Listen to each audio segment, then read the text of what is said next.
A sigh like the rustling of faded velvet. A delicate cough. Oh, darling, you wouldn't believe. It is simply a tragedy, truly. A tragedy draped in the most ghastly, ill-fitting academic robes. People ask me, "Oh, you went to university, didn't you? How lovely." And I smile, a brittle porcelain smile, because the truth is a curdled cream, darling. A very, very curdled cream. It all began with such promise. A brochure, all gilded edges and carefully chosen adjectives. A boutique university experience. Boutique. As if learning should be accessorized. You see, I come from a placia little village, nestled somewhere past the remnants of the Soviet Union where education wasn't a boutique. It was a lifeline. My grandmother, bless her soul, she'd walk miles, barefoot sometimes, just to ensure my mother had access to books. She understood, you see, that knowledge that is the one possession no one can ever steal. So naturally, I entered this University of Buckingham, with expectations. Insane expectations, perhaps, but justified ones. I mean, I've read Tolstoy, haven't I? I understand nuance, the importance of craftsmanship. And what did I find? Oh, honey, what did I find? A sham. A beautifully packaged, exorbitantly priced sham. It felt, almost immediately, less like an institution of higher learning, and more like a very elaborate, ethically dubious money laundering scheme. The first tremor of unease came with the admissions process, or rather, the lack thereof.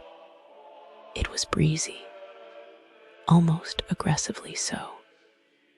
They seemed less interested in my A-levels, in my demonstrated intellectual capacity, and far, far more interested in my father's well. Let us just say he has a certain aptitude for capital, as if access to funds automatically equates to academic merit.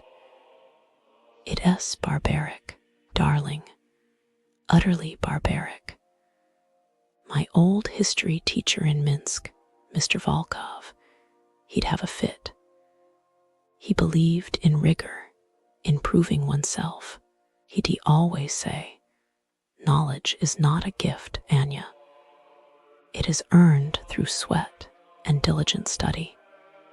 He wouldn't be pleased. And this lack of discernment, it created an atmosphere, a peculiar blend of apathy and entitlement amongst the student body. Students who weren't prepared, who didn't care to be prepared, simply because they could afford to be there. It's deeply unfair to those who actually, want to learn. But that was just the beginning, a gentle prologue to the impending storm of disappointment. The teaching, the teaching. It was a shadow of what it should have been. The lecturers, bless their hearts, seemed disengaged, like they were merely going through the motions, counting down the days until retirement. And the resources, don't even get me started on the resources. The Wi-Fi, darling, the Wi-Fi was a joke. A cruel, flickering joke, constantly dropping out, shutting down mid-essay, just when you were reaching a particularly brilliant insight. It was enough to drive a saint to madness. Imagine, I am trying to craft a sophisticated argument on post-structuralism, and my internet connection is deciding to take a tea break. The irony. And the power outages. The lights would just die, plunging the entire campus into a Victorian-esque gloom. It felt like we were living in a Gothic novel, not a modern university.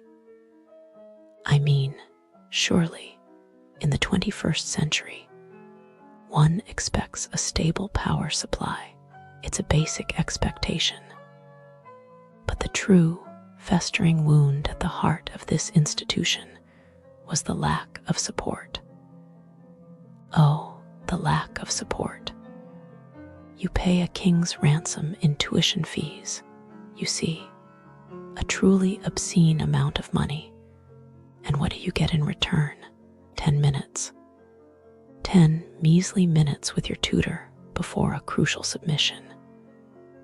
10 minutes to distill weeks of research, months of agonizing, into a bite-sized chunk of feedback. It's insulting, darling. Insulting and utterly counterproductive. Do you understand? You were expected to produce work of a certain caliber, to meet exacting standards, but you were given almost... Okay, here's the, let's be frank. Visiting a new place hoping for a bit of local charm, a good meal, a little retail therapy, it's a vulnerable feeling, isn't it? You trust these places to be decent, to offer something worthwhile. Around the University of Buckingham, that trust feels misplaced. The businesses here, generally speaking, feel like a collection of missed opportunities and quietly simmering disappointments. It's not an explosion of terrible, more a pervasive meh. And believe me, piecing together what people have said, it feels like something is profoundly off. It's not that everything is actively awful. It's that a consistent undercurrent of neglect, of corners cut, of promises unfulfilled runs through almost every establishment. A sense that things could be better, but nobody really cares enough to make them so. The air feels heavy with unmet potential. It's a little heartbreaking, honestly. I've spent hours sifting through what people have experienced, and I can feel their frustration seeping into my own thoughts. Let's start with the Meadow Shopping Centre. It's presented as a hub, a place to find what you need, but it feels like a forgotten corner of the past. The overriding feeling, based on what people are saying, is blandness. Utter, soul-crushing blandness. It's as though the centre is just existing, not thriving. Several people pointed to a real lack of options, particularly for those with dietary needs. One person simply stated, "Don't cater much for veget." Short, sharp, and devastatingly true, I suspect. They aren't rolling out the red carpet, they're just letting you wander aimlessly hoping to find anything that sparks joy. And then there's the general sense of disrepair. People mention it feeling dated, a 1980s blight, as one person put it. A cruel description perhaps, but not entirely inaccurate. It's as if someone started building something promising and then just stopped. Independent shops come and go, they say. A revolving door of dashed hopes.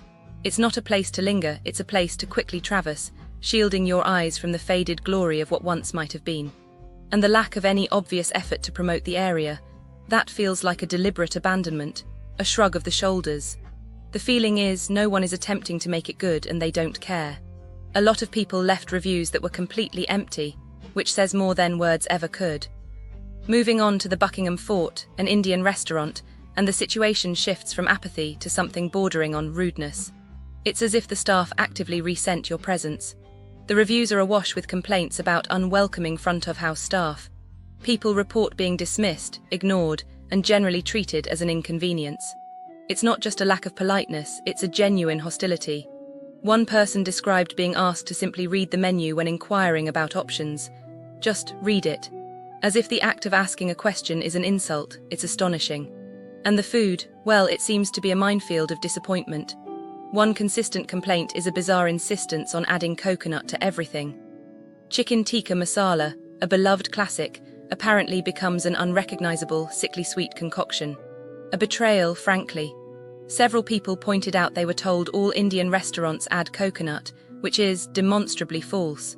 This arrogance, this refusal to acknowledge valid criticism, is infuriating. The restaurant seems to operate under the assumption that customers should be grateful for their service, rather than the other way around.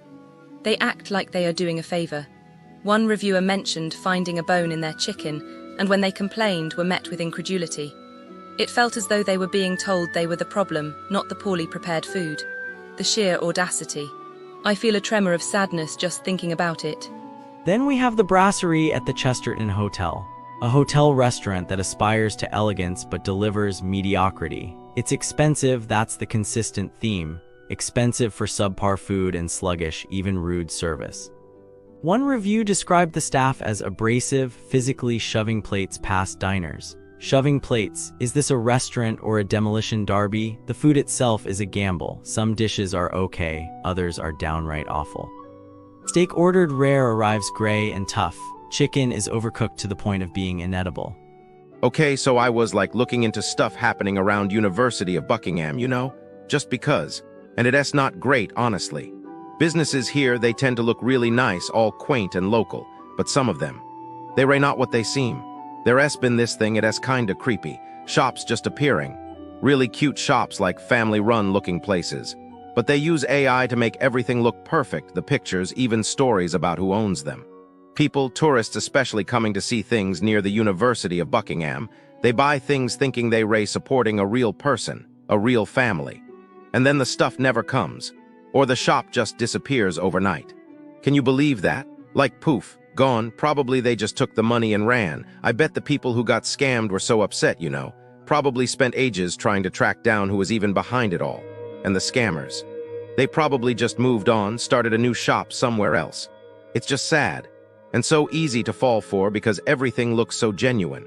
And then there's Oxford, which isn't that far from the University of Buckingham, like a 30-minute drive.